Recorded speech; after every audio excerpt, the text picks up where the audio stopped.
The year 2026. The gates of Epic Universe have swung open, unleashing an entirely new era for Universal destinations and experiences. The ground rumbles with coaster tracks, portals shimmer to life, and somewhere an unsuspecting traveler is still trying to figure out which ticket they need. Don't worry, I'm here to help you survive the chaos. This is Unlocking Universal, and today we're decoding the brand new ticket lineup for the Epic era. Welcome back to Unlocking Universal, your key to all things Universal Orlando and beyond. Now here's your guide and unfair advantage, Holli. All right, friends, 2026 is shaping up to be one of the biggest years ever for Universal destinations and experiences. We now have Epic Universe fully open right here in Orlando.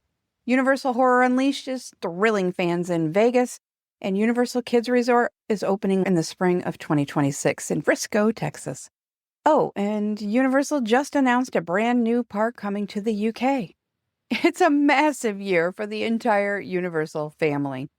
And on a markedly smaller scale, but huge in my world, I finally made my first visit to Universal Studios Hollywood, including an incredible Halloween Horror Nights Hollywood RIP tour.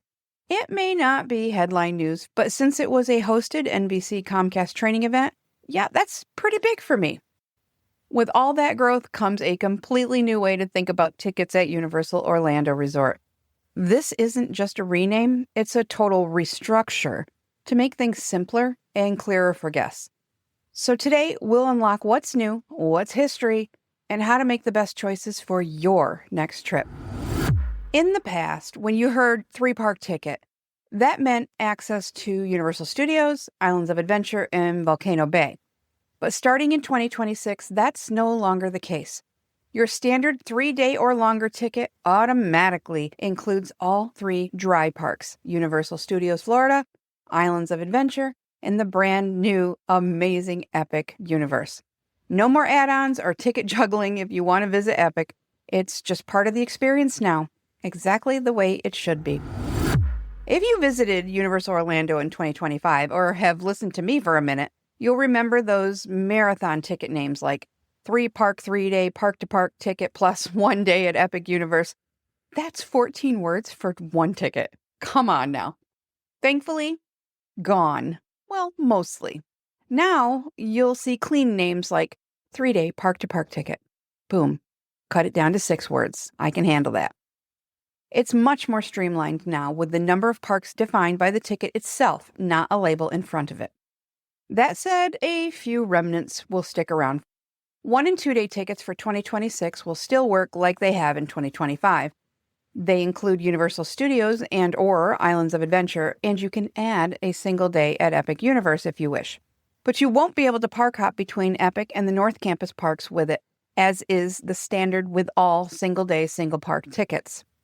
It's a little bit of DNA that's still hanging around, and I fully expect it to fade eventually. But we have to remember that Epic is still very new. In the past, a 3-park ticket automatically meant Volcano Bay was included. That was the 3rd park.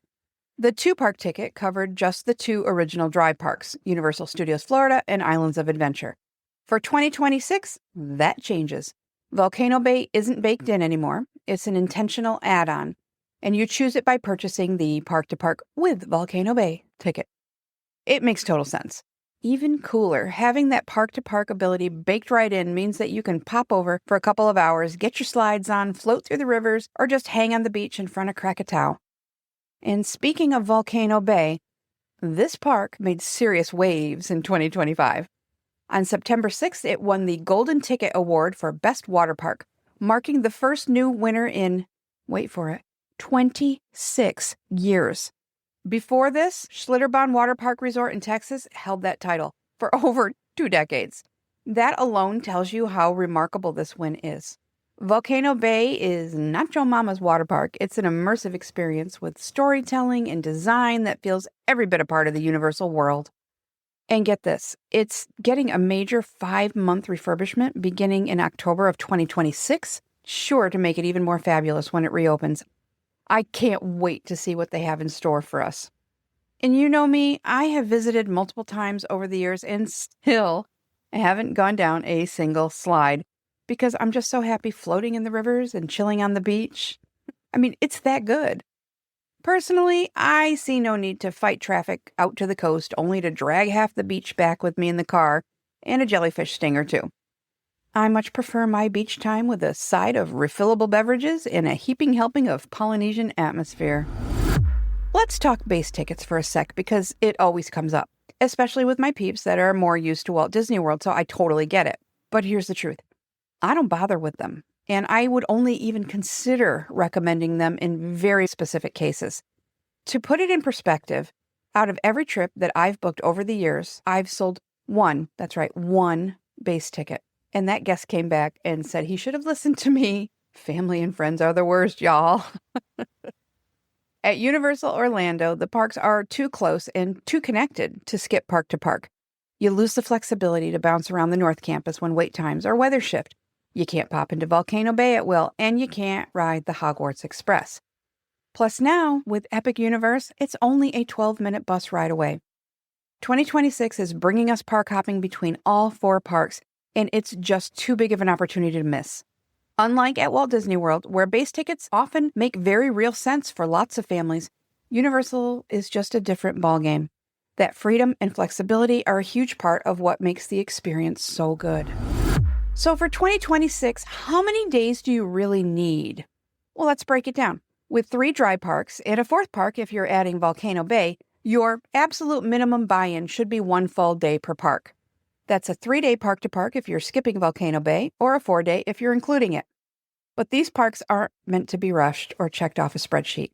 They're meant to be experienced and enjoyed. That's where the magic happens. Slow down just a bit. Quick break before we unleash more chaos. Have you grabbed your free HHN 2025 Hype and Rank Pack yet? You know how everyone does those 1 through 10 hype lists every year, and it never feels right? You're forced to put houses apart even when they're basically tied, or push something to the bottom and say, well, it had to go somewhere. Hype isn't math, it's excitement. That's why I created the Hype and Rank Pack. Instead of a numeric list, you'll sort your houses into my 4-category framework that actually captures how you feel. Pulse pounders, potential killers, half in the coffin, and last call. I made 2 theme versions plus a black and white printer-friendly one so you can rank your HHN hype your way. Grab it free at unlockinguniversal.com or through the link in the show notes. And don't forget to share your sheet and tag me at unlocking_universal. I want to see where your hype lands this year. And soak it in. And don't forget everything beyond the gates.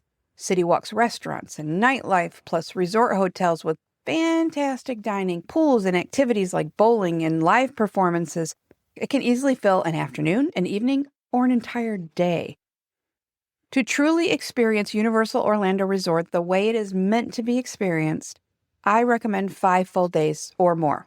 That's when it all clicks. And bonus, you don't go home from your vacation needing a vacation. Okay, remember how I've been hoping and maybe praying to the theme park gods or the tikis at Volcano Bay for multi-day express passes to return? Well, they did, and I could not be happier. And the reason they rock so hard is because the more days you add, the lower your cost per day drops. By the time you get to that 4th day or the 5th day of express passes, the difference is insanely minimal, and it's absolutely worth that extra day. These single-use passes cover Islands of Adventure, Universal Studios Florida, and yes, Epic Universe. That means that you can go back and forth between all 3 of those parks for the entirety of your visit using that Express Pass option. And for guests not staying at one of the OG3 hotels, this finally lets you access Express at a discounted rate without booking one of those specific resorts. Though those resorts are still an amazing option, this just gives us more options, and we like options. It all just depends on what your goals are for your trip. That's right, you heard me correctly. Every trip has a goal or 2. Once you have that nailed down, you're going to have a much bigger chance of achieving the vacation of your dreams. Let me know if you could use help with that. Little side note, as of mid-October 2025, Universal has been testing a single ride express where you can scan a QR code in the park and buy a one-time skip the standard queue for rides like the Hulk, the Mummy, and Kong Skull Island for $25. It's a test likely for the peak days, and yeah, people have opinions, as they do. But however it ends up, I trust Universal with this because they protect the value of Express. They limit sales, adjust dynamically, and don't oversell. That's why it stays worth having. Disney's model is different, but this is where Universal shines. I'm curious, would you pay $25 for Express access to your favorite ride at Universal? If so, which one is that? Text me through the link at the top of the show notes and let me know. To recap, 2026 brings a simpler, smarter Universal ticket lineup that makes it easier than ever to experience the parks without confusion. 3 days or more now means Epic is automatically included, Volcano Bay can be added if you please, and Express Passes are back in their multi-day glory. Wondering which combo makes the most sense for your next trip? You know I'm always happy to help you unlock the perfect Universal plan for your family at no extra cost. And hey, if this episode helped you make sense of the new ticket lineup, consider it your free Express Pass to show support. Follow, share, leave a quick review, or text me and tell me what you're most excited to see in 2026. See you soon. Thanks for hanging out with us. Now get out of here and go do something nice for someone.